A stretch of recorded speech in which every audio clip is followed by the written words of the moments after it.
ನಮಸ್ಕಾರ ಸ್ನೇಹಿತರೆ, ಎಲ್ಲರೂ ಹೇಗಿದ್ದೀರಾ? ಹಳ್ಳಿ ಸ್ಟೈಲ್ನಲ್ಲಿ ಉಪ್ಸಾರು, ಅವರೆಕಾಳು ಉಪ್ಸಾರು ಮಾಡೋದು ಹೇಗೆ ಅಂತ ಹೇಳ್ಕೊಡೋಣ. ಕರ್ನಾಟಕದಲ್ಲಿ ಇದು ತುಂಬ ಫೇಮಸ್ ಉಪ್ಸಾರು. ಆದಷ್ಟು ಹಸಿ ಅವರೆಕಾಳು ತೊಗೊಂಡು, ಸ್ವಲ್ಪ ಬಲ್ತಿರೋದೇನು ಬೇಕಾಗಿಲ್ಲ, ಹಸಿಯಾಗಿ ಗ್ರೀನಿಶ್ ಆಗಿರೋದು ಅವರೆಕಾಳು ತೊಗೊಂಡು ಅದನ್ನು ಬೇಯೋದಕ್ಕೆ 1-2 ಲೋಟ ನೀರು ಹಾಕಿ 1 ಟೇಬಲ್ ಸ್ಪೂನ್ ಆಗೋಷ್ಟು ಉಪ್ಪು ಹಾಕಿ 1-2 ವಿಷಿಲು ಒರೆಸ್ಕೊಳ್ಳೋಣ. ನೋಡಿ, ಈಗ ಇಡ್ತಾ ಇದ್ದೀನಿ. 1-2 ವಿಷಿಲು ಒರೆಸ್ಕೊಬೇಕು. ಮುದ್ದೆಗಂತೂ ಸೂಪರಾಗಿರುತ್ತೆ. ಒಮ್ಮೆ ಅದನ್ನು ಟ್ರೈ ಮಾಡಿ ನೋಡಿ, ಚೆನ್ನಾಗಿರುತ್ತೆ. ಹಸಿ ಅವರೆಕಾಳಾದರೂ ಮಾಡ್ಬೋದು, ತೊಗರಿ ಕಾಳಲ್ಲಾದರೂ ಮಾಡ್ಬೋದು. ಉಪ್ಸಾರು ಅಂದರೆ ಖಾರ ಎಲ್ಲ ಒಂದೇ. ಕಾಳಿಗೆ ನೀವು ಯಾವ ಥರ ಹಸಿ ಕಾಳಿದ್ರೆ ಅದ್ರಲ್ಲಿ ಟ್ರೈ ಮಾಡಿ ನೋಡಿ. ಕರ್ನಾಟಕದಲ್ಲಿ ತುಂಬ ಫೇಮಸ್ಸು. ಮಕ್ಕಳು ತುಂಬ ಇಷ್ಟಪಡ್ತಾರೆ. ಮುದ್ದೆ ಜೊತೆಗೆ ತುಪ್ಪ ಹಾಕ್ಕೊಂಡು ತಿಂದರೆ ತುಂಬ ಚೆನ್ನಾಗಿರುತ್ತೆ. ಈ ಒಮ್ಮೆ ಅದು ಟ್ರೈ ಮಾಡಿ ನೋಡಿ ಫ್ರೆಂಡ್ಸ್.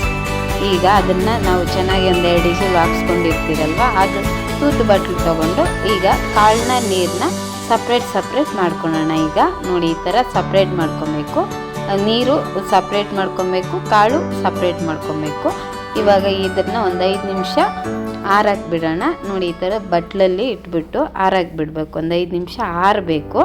ಆರಿದ್ದಾದಮೇಲೆ ಇದನ್ನು ಸೈಡ್ಗಿಟ್ಟು ಈಗ ಖಾರಕ್ಕೆ ಉಪ್ಪು ಸಾರಿಗೆ ಖಾರಕ್ಕೆ ಏನೇನು ಬೇಕು, ಯಾವ ಥರ ಏನೇನು ಐಟಮ್ಸ್ ಹಾಕ್ತಾರೆ ಅಂತ ನೋಡ್ಕೊಳ್ಳೋಣ ಬನ್ನಿ. ಇವಾಗ ಒಂದು ಮಿಕ್ಸಿ ಜಾರ್ ತೊಗೊತಾ ಇದ್ದೀನಿ. ಇವಾಗ ನೋಡಿ, ಮಿಕ್ಸಿ ಜಾರ್ ತೊಗೊಂಡು ಅದರೊಳಗಡೆ ಒಂದು ಹುಣಸೆ ಹಣ್ಣು ಒಂದು ಸ್ವಲ್ಪ ಹಾಕ್ಕೊತಾ ಇದ್ದೀನಿ. ನಿಮ್ಗೆ ಹುಳಿ ಬೇಕಂದರೆ ಸ್ವಲ್ಪ ಜಾಸ್ತಿನೇ ತೊಗೊಳ್ಳಿ, ಹುಳಿ ಕಡಿಮೆ ಬೇಕಂದರೆ ಸ್ವಲ್ಪ ಹುಣಸೆ ಹಣ್ಣು ತೊಗೊಂಡು ಅದನ್ನು ಹಾಕಿ ಅದರೊಳಗಡೆ ನೋಡಿ ಇವಾಗ ಸ್ವಲ್ಪ ನೀರು ಹಾಕಬೇಕು. ನೋಡಿ, ಇಷ್ಟು ಹುಣಸೆ ಹಣ್ಣು ತೊಗೊತಾ ಇದ್ದೀನಿ. ನಿಮ್ಗೆ ಎಷ್ಟು ಬೇಕು ಅಷ್ಟು. ಸಾರು ಜಾಸ್ತಿ ಬೇಕಂದರೆ ಜಾಸ್ತಿ ಆದರೂ ಹಾಕ್ಕೊಡಿ. ನಾನು ಒಂದು 5-6 ಜನಕ್ಕಾಗೋಷ್ಟು ತೊಗೊತಾ ಇದ್ದೀನಿ ಹುಣಸೆ ಹಣ್ಣು. ನೀವು ಸಾರು ನೋಡಿಕೊಂಡು ಹಾಕೊಂಬೋದು. ಮೆಣಸಿನ್ಕಾಯಿ ಆಗ್ಬೋದು, ಪ್ರತಿಯೊಂದು ನೀವು ಜನ ಕ್ವಾಂಟಿಟಿ ನೋಡಿಕೊಂಡು ಐಟಮ್ಸ್ ಹಾಕ್ಕೊಂಡು. ನಾನೊಂದು 5-6 ಮೆಂಬರ್ಸ್ಗೆ ಹಾಕ್ತಾಯಿದ್ದೀನಿ. ಈಗ ಒಂದು 10 ಎಸಳಾಗೋಷ್ಟು ಬೆಳ್ಳುಳ್ಳಿ, ಈತ ನೋಡಿ 10 ಎಸಳು ಬೆಳ್ಳುಳ್ಳಿ ಹಾಕ್ತಾಯಿದ್ದೀನಿ. ಸಿಪ್ಪೆ ಸಮೇತ ಹಾಕ್ತಾಯಿದ್ದೀನಿ. ನಿಮ್ಗೆ ಇಷ್ಟ ಆದರೆ ಸಿಪ್ಪೆ ಸಮೇತ ಹಾಕಿ, ಇಲ್ಲಾಂದರೆ ಸಿಪ್ಪೆ ತೆಗೆದಾದರೂ ಹಾಕ್ಕೊಬೋದು. 1 ಟೇಬಲ್ ಸ್ಪೂನ್ ಆಗೋಷ್ಟು ಜೀರಿಗೆ ತೊಗೊತಾ ಇದ್ದೀನಿ. 1 ಟೇಬಲ್ ಸ್ಪೂನ್ ಆಗೋಷ್ಟು ಮೆಣಸು ನೋಡಿ, ಮೆಣಸು ಹಾಕ್ತಾಯಿದ್ದೀನಿ. ಮೇಯ್ನ್ ಐಟಮ್ ಇದಕ್ಕೆ ಉಪ್ಸಾರಿಗೆ ಅಂದರೆ ಜೀರಿಗೆ ಮೆಣಸಲ್ಲಿ ಯಾವುದೇ ಕಾರಣಕ್ಕೂ ಇವೆರಡರಲ್ಲಿ ಒಂದು ಸ್ಕ್ರಿಪ್ ಆದ್ರೂ ಸಾರು ಚೆನ್ನಾಗಿ ಬರಲ್ಲ. ಅದಕ್ಕೆ ಹೇಳ್ತಾ ಇದ್ದೀನಿ. ಜೀರಿಗೆ ಮೆಣಸು ಮೇಯ್ನ್ ಹಾಕ್ಕೊಬೇಕು. ನೋಡಿ, ಈ ಥರ ಹಾಕ್ಕೊಂಡು ಒಂದು 5 ಅಥವಾ 6 ಮೆಣಸಿನ್ಕಾಯಿ, ನೀವು ಖಾರ ನೋಡಿಕೊಂಡು ಮೆಣಸಿನ್ಕಾಯಿ ಹಾಕ್ಕೊಬೋದು. ಹಸಿ ಮೆಣಸಿನ್ಕಾಯಿ ನಾನು ಒಂದು 6 ಹಸಿ ಮೆಣಸಿನ್ಕಾಯಿ ಬೇಯಿಸಿ ಹಾಕ್ಕೊತಾ ಇದ್ದೀನಿ. ಕಾಳು ಸಪ್ರೇಟ್ ಮಾಡಿ ಇಟ್ಟಿದ್ದೀನಲ್ಲ, ಒಂದು ಅರ್ಧ ಕಪ್ ಆಗೋಷ್ಟು ಕಾಳು ಹಾಕಿದ್ದೀನಿ ರುಬ್ಬೋದಕ್ಕೆ. ನೋಡಿ, ಈ ಥರ ಪೇಸ್ಟ್ ಆಗಿದೆಯಲ್ವಾ, ನೋಡಿ ಈ ಥರ ಪೇಸ್ಟ್ ಮಾಡ್ಕೊಬೇಕು.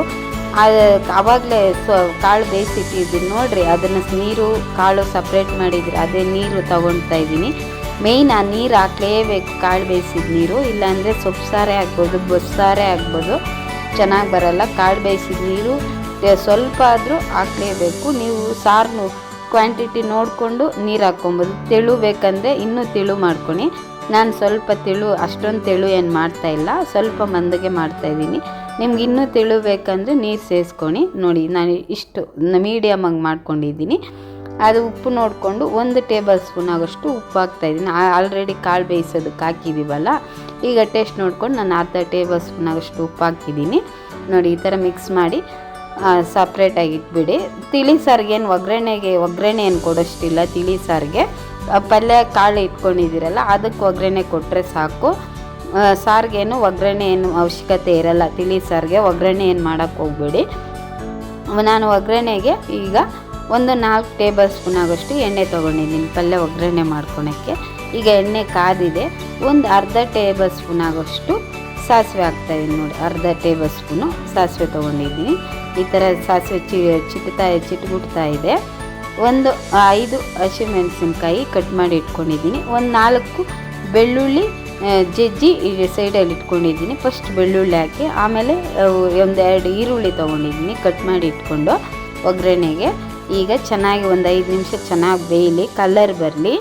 ಚೆನ್ನಾಗಿ ಕಲರ್ ಬರಬೇಕು. ಬೇಗ ಉರಿ ಇದು ಸ್ಲೋಗಿ ಇಟ್ಕೊಂಡು ಫ್ರೈ ಮಾಡ್ಕೊಂಡು ಬೇಗ ಇಟ್ಟರೆ ಅಡಿ ಅಂಟ್ಕೊಂಡ್ಬಿಡುತ್ತೆ, ಸೀದೋಗುತ್ತೆ. ಅದಕ್ಕೆ ಕಡಿಮೆ ಇಟ್ಟಿದ್ದೀನಿ.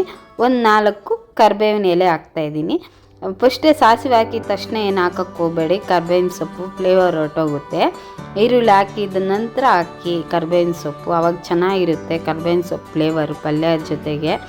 ಈಗ ಕೊತ್ತಂಬರಿ ಸೊಪ್ಪು ಒಗ್ಗರಣೆಗೆ ಸ್ವಲ್ಪ ಕಟ್ ಮಾಡಿ ಇಟ್ಕೊಂಡಿದ್ದೀನಿ. ಹಸಿ ಕಾಯಿ ತುರಿ ಒಂಚೂರು ತುರ್ಕೊಂಡು ಇಟ್ಕೊಂಡಿದ್ದೀನಿ. ಒಂದು 3 ಟೇಬಲ್ ಸ್ಪೂನ್ ಆಗೋಷ್ಟು ಕಾಯಿ ತುರಿ ತೊಗೊಂಡಿದ್ದೀನಿ. ನೋಡಿ ಇವಾಗ ಈರುಳ್ಳಿ ಚೆನ್ನಾಗಿ ಫ್ರೈ ಆಗ್ತಾಯಿದೆ. ಇವಾಗ ನೋಡಿ ಈ ಥರ ಫ್ರೈ ಮಾಡ್ಕೊಬೇಕು. ಸ್ವಲ್ಪ ಕಲ್ಲರ್ ಬರಬೇಕು, ಕಂದು ಬಣ್ಣ ಬರುತ್ತಲ್ಲ ಆ ಥರ ಕಲರ್ ಬರಬೇಕು. ಚೆನ್ನಾಗಿ ಕಲರ್ ಬಂದಿಲ್ಲ ಅಂದರೆ ಅಷ್ಟು ಟೇಸ್ಟ್ ಬರಲ್ಲ ಪಲ್ಯ. ಅದಕ್ಕೆ ಚೆನ್ನಾಗಿ ಬಾಡಿಸ್ಬೇಕು. ಆದಷ್ಟು ಸಿಲ್ವರಲ್ಲಾದರೆ ಮಾಡ್ಕೊಂಡು, ನಾನು ಸ್ಟೀಲ್ ಇಟ್ಟಿದ್ದೀನಿ. ನೀವು ಸಿಲ್ವರ್ ಬಾಣಲಿಗಳಿದ್ರೆ ಅದರಲ್ಲಿ ಮಾಡ್ಕೊಂಡು ಚೆನ್ನಾಗಿ ಬರುತ್ತೆ, ಬೇಗ ಅಡಿ ಅಂಟಲ್ಲ. ನೋಡಿ ಇವಾಗ ಚೆನ್ನಾಗಿ ಫ್ರೈ ಆಗಿದೆ ಈರುಳ್ಳಿ. ಆ ಕಾಳನ್ನ ಹಾಕಿದ್ದೀನಿ. ಹಾಕ್ಬಿಟ್ಟು ಈಗ ಕೊತ್ತಂಬರಿ ಸೊಪ್ಪು ಲಾಸ್ಟಲ್ಲಿ ಕಾಯಿ ತುರಿದು ಇಟ್ಕೊಂಡಿದ್ದೀನಲ್ಲ ಅದು ಹಾಕಿ ಚೆನ್ನಾಗಿ ಮಿಕ್ಸ್ ಮಾಡ್ತಾಯಿದ್ದೀನಿ. ನೋಡಿ ಈ ಥರ ಮಿಕ್ಸ್ ಮಾಡಬೇಕು. ಮಿಕ್ಸ್ ಮಾಡಿದ್ದಾದಮೇಲೆ ಇದು ತುಂಬ ಚೆನ್ನಾಗಿರುತ್ತೆ.